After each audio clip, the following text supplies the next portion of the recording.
Hey guys, Dave here. Thanks for checking out this video. Today I am going to be renewing my MHP grill. It's the JNR version. I've had it for over 20 years and it's a great grill. The only thing I've ever really had to do is occasionally put in one of these new burner. It ends up getting rusted out along the edge and then flames are coming out everywhere, giving hot spots. So every once in a while I have to replace this. I think this is probably the third one I've done in 20 plus years. And I'm also going to be putting in the new Ignitor so it can light up on the Ignitor twist. So, but before I can put these in, let's do a cleanup. So the grill over the years, of course, has been used quite a bit. They can see the side shelves are getting some staining on them. The grill itself needs to be scrubbed and cleaned pretty good. Inside's starting to do a touch of peeling. The outside's great though, looks really nice. Paint's held up really well on it. I cut the upper rack, I cut it in half because sometimes I don't need both sides, so I can use that as well. But what I'm going to do first is I'm going to give it a good cleaning. Underneath, you can see the briquettes need a little bit of cleaning. Everything needs to be done, so I'm going to hit it now.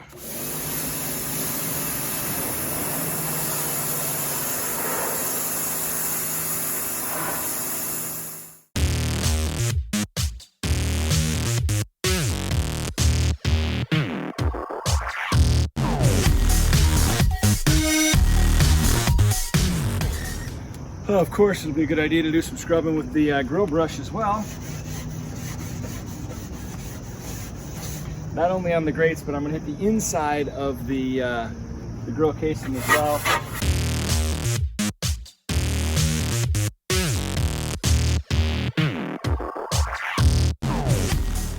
As you can see over the years, a lot of the inside of the paint has been chipping off. I don't worry about that too much. It's the inside of the grill. It's nice that the outside has stayed really, really in good shape. Now I'm going to take out the grates and clean everything in there. I got the Sear Magic grates when I bought this unit. Really like them. They were an upgrade. I don't even know how much it cost to upgrade them, but they were really nice. It's got the regular grates on one side, flat on the other side in case you're dealing with something that you don't want to have easily fall into the cracks. Fish sometimes will do that. So I will do regular steaks, burgers, and stuff like that on this side, but on this side I'll do the fish and other more tender things. A lot of veggies as well. Seems like the best way to actually get this stuff off is to really just scrub the briquette directly, the lava rock or whatever you call this thing. That'll get it all the stuff off, then I can wash it off when I'm done there. Definitely not a clean job. In past years, I've had to replace these briquettes because they had been so burnt up over the years that I needed new ones. Like I said, the grill's over 20 years old. The original set lasted about 10, these lasted about 10, and these are fine. I'm gonna leave these in. And actually the briquette rack that they sit on, I've had to replace that once over the years. Right now this one looks good, so I'll be able to keep using this one.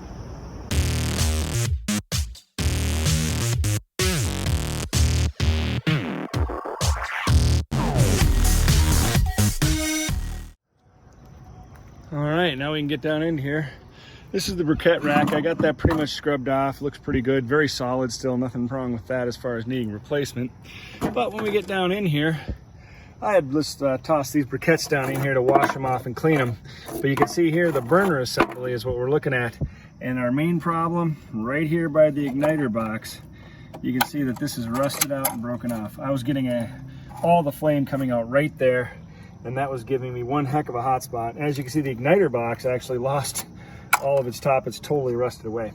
So I'm going to be replacing the burner element and the igniter box now. Of course, all these briquettes never stay on the bottom of the unit down by the heater element. They're always up on that briquette rack, but when I washed them all, they just fell down here. All right.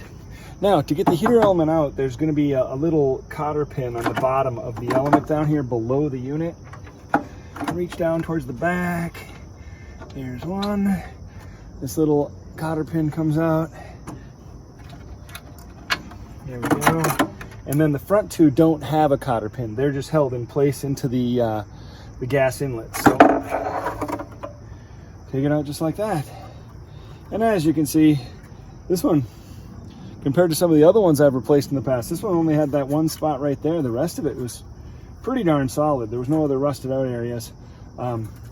But of course with this here, it was causing a lot of a hot spot right at the front. So I'm going to take that out, and the igniter box being, you know, rusted away as well, be replacing that.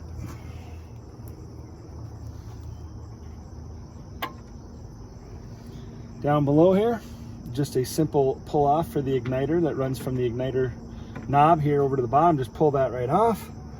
Okay, got the 9/16 socket to get down underneath here to remove the igniter here. So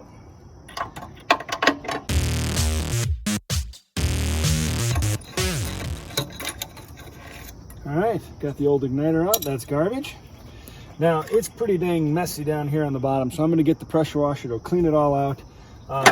Keep in mind, down here under the back is the drip cup. That'll have the drip cup for all the grease, and of course, since I've been washing it, some water.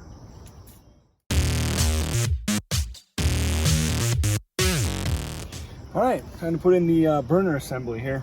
It does have a slight adjustment on these things here. These guys here at the bottom can turn to either open or close the venting there on how much air gets into the system. So when you're putting it in, doing the testing, make sure you get the right amount of air to get a good quality flame. Again, you can adjust them like this, and there's a little screw on the bottom to tighten up and loosen based on how much you want to have. All right, these slide right down in here. By the way, the new one comes with new cotter pins, so you didn't have to keep the old ones. Put the new ones right, I'll set them off to the side here, just like that. And again, I'll slide these in, making sure they go into the knob controls, and I will put these down through here and secure them from the bottom. And if you bought the right unit, it'll drop right into place like that, sliding onto the control knobs and the control knobs, and then these will be able to slide right in to hold them in place on the back. Now the igniter box.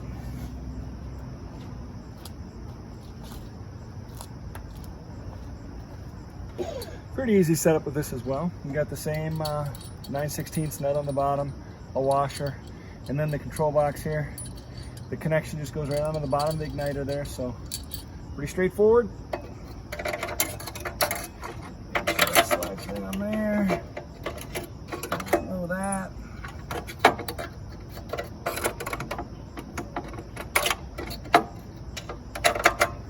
Looks like maybe I need to do that before the burner, because it's pretty,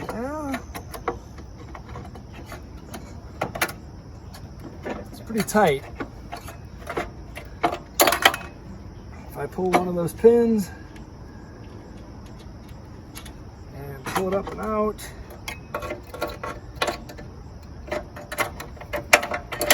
there we go.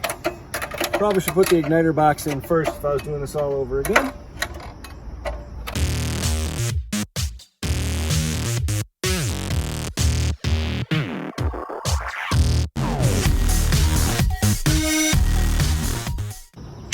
All right, once it's tightened down, put on the clip from the igniter. There we go. All right, we've got it all set. Now what I can do right now is hook up the propane, just make sure everything's working. Okay, propane's connected. I don't know about the adjustments on the burner yet. I'm just going to see if it'll get it to light. There we go. Nice, looking good. All right, I'm going to work on the adjustment to make sure I got the gas flame just right, the right amount of air and gas at the same time. And then I'm going to get this thing nice and hot to dry it all out and burn on the new burner element and everything. So I'll start that now. All right, working on the adjustment of the flame here. There's a little Phillips screwdriver on there to adjust that screen, and then you turn it. And I'm noticing that when I turn it, I'm getting a better flame. There we go. It was getting a much oranger flame when it was open too much. I close it down a little bit, and the flame goes to a little bit more blue.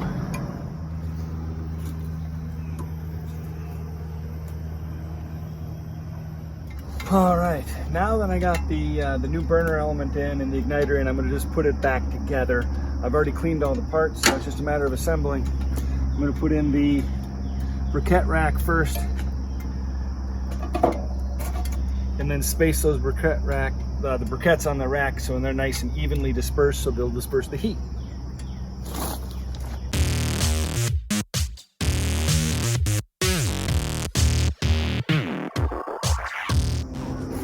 It's obviously getting dark here tonight in my backyard, but thankfully I'm all set with the project. Just got to put the Sear Magic grates back in and put the shelf back in, and we're good. That rack. And again, I cut this rack in half because sometimes I only use half of it. Works out great.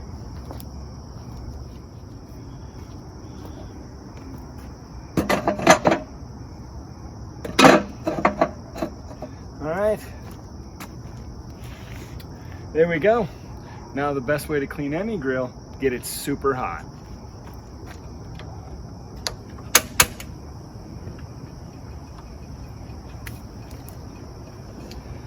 I'm gonna let this get a really good solid preheating going, maybe 15-20 minutes at least, to get it good and hot and smoky. Burn off all the water I just put on it.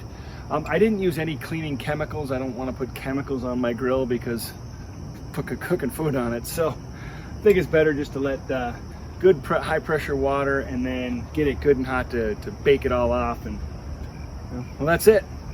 Quick renew to a really great grill. This is the MHP JNR model. Like I said, had it over 20 years and been happy with it every day. Thanks for watching. Please like and subscribe.